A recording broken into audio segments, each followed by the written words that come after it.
다정한 참견. 네, 안녕하세요. 다정한 참견의 다엘 희덩입니다. 네, 오늘은 저희가 헤어지고 1년 만에 다시 만나서 결혼까지 하게 되면서 느낀 점들에 대해서 이야기를 나눠보도록 하겠습니다. 네, 저희가 오랜 기간 동안 연인으로서 관계를 이어왔는데 마침내 저번 주에 결혼을 했습니다. 네. 네, 그래서 이렇게 이제는 부부가 되었는데 특별히 저희는 뭐 예전에 만나다가 헤어지고 나서 1년 만에 다시 만났고 그렇기 때문에 더 큰 노력을 해야 했고 누군가는 쟤네 뭐 예전에도 다시 만났다가 헤어지더니 뭐 이번에는 얼마나 갈려나 뭐 이런 이야기를 듣기도 했었지만 뭐 어떻게 보면 다행히도 좋은 결실을 맺고 이렇게 많은 분들께 좋은 소식을 전할 수 있어서 뿌듯하기도 하고 한편으로는 되게 감사한 마음도 있는 것 같아요. 그런데 아직은 뭐 결혼한 지 이제 일주일이 조금 넘어가서 그런지 막 실감이 나거나 하지는 않는 것 같습니다. 어디 밖에 나가서도 계속해서 습관적으로 제 여자친구가 라는 말이 나오기도 하고 결혼식을 올린 것도 그냥 주변에 아는 사람들 모아서 우리끼리 뭐 쇼를 했나? 아니면 뭐 소꿉놀이를 했나? 뭐 이런 생각이 들기도 합니다. 이렇게 며칠이 되지는 않았지만 그래도 좀 부부가 됐다라고 생각을 하니까 좀 더 끈끈함이 생긴 것 같아요. 원래도 가까웠지만 좀 결혼을 하고 나니까 한 발짝 더 가까워진 것 같은 그런 기분이 들고 서로 믿음과 신뢰가 있어서 결혼을 한 것도 맞지만 또 결혼을 하고 나니까 그런 믿음이 조금 더 굳건해진 것 같기도 해요. 희덩 씨는 뭐 저랑 이렇게 결혼을 하시게 됐는데 좀 어떠신가요?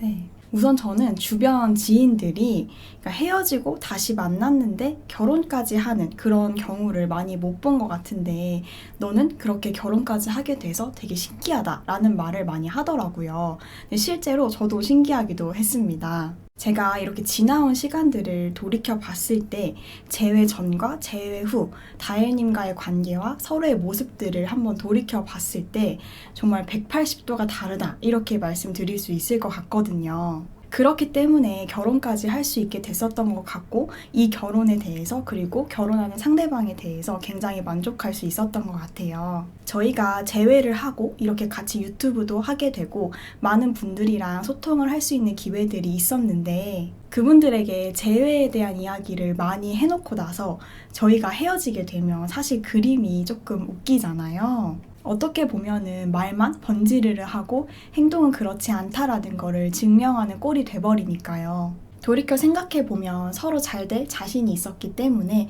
이렇게 같이 시작할 수 있었던 것 같아요. 사실 초반에는 제가 조금 몇 개 삭제를 하기는 했었는데 댓글에 얘네는 얼마나 오래가나 보자 이렇게 조롱 섞인 말들을 이렇게 적으시는 분들이 계셨었는데 이제는 걱정 안 하셔도 될 것 같다고 말씀을 드리고 싶습니다. 저희가 또 이렇게 결혼까지 했기 때문에 어떻게 결혼을 하게 되었는지 그 마음가짐이나 아니면 그 나름대로의 방법, 막 노하우 같은 것들에 관심을 가지시는 분들이 계실 텐데 지금 만나는 사람과의 이별을 고민하시거나 아니면 뭐 재회를 해야 하나 말아야 하나 고민을 하시는 분들의 이야기를 많이 들으면서 느끼는 부분이지만 저는 개인적으로 그렇게 생각을 하고 지금까지 수천 명의 이야기를 들으면서 이게 확실하구나 라고 좀 확신을 했던 부분이기도 한데 사실 뭐 뻔한 이야기일 수도 있고 놓치고 있는 부분일 수도 있는데 남녀 관계는 결혼을 하지 않으면 또는 결혼을 하지 못하면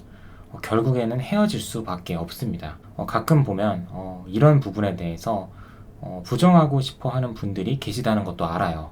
결혼은 하지 않고 그냥 연애만 하고 싶다.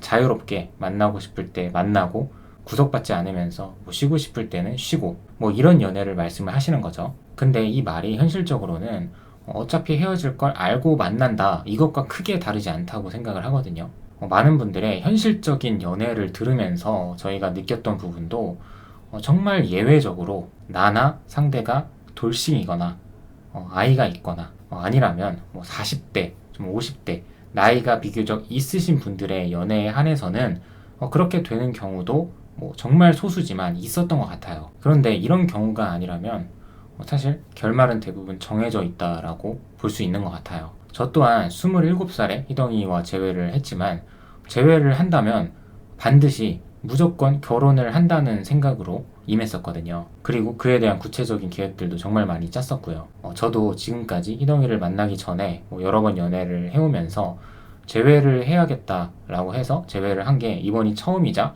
마지막이었던 건데, 이 이유에 대해서 자세히 살펴보면 이 사람과 막 결혼까지 바라봤냐 안 바라봤냐, 이 차이인 것 같아요. 이건 그냥 단순히 우리가 어릴 때도 너랑 나중에 결혼하고 싶다, 우린 이런 데서 살아보고 싶다, 이런 느낌을 말씀드리는 게 아니라 상대와 나의 현실적인 조건, 현실적인 환경, 그리고 내적인 성숙도, 이런 것들을 포함한 거죠. 결국에 저는 개인적으로 결혼을 하지 않을 거라면, 결혼을 할 수 없다면 재회는 아무런 의미가 없다고 생각을 했고, 지금도 그 생각은 변함이 없는 것 같아요. 정말 냉정하게 따져보면 내가 앞으로 만날 수 있는 여자, 또 내가 앞으로 만날 수 있는 남자가 이 세상에 얼마나 많은데, 미련이라는 그 감정 하나만 가지고 재회에다가 내 시간과 내 에너지, 내 감정 소비를 하는 건 그리 현명한 결과를 낳지 못할 거라고 생각을 하거든요. 가끔씩 내가 왜 재회를 하고 싶은지도 잘 모르겠다라고 하시는 분들도 계시고, 상대방이 진짜 별로인 걸 알면서도 재회를 하고 싶다라고 말씀을 하시는 분들도 계시거든요.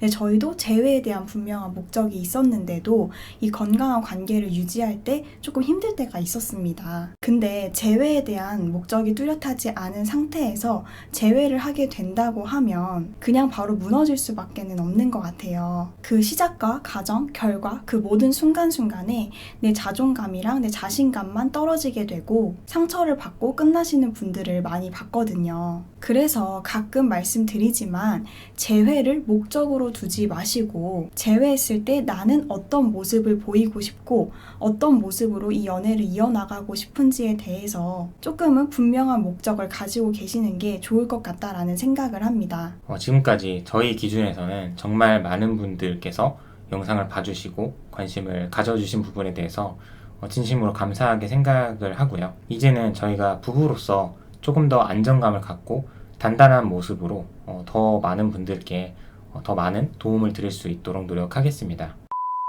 네, 오늘도 영상 시청해주셔서 감사드리고요. 지금까지 다정한 참견의 다혜 희덩이었습니다. 안녕.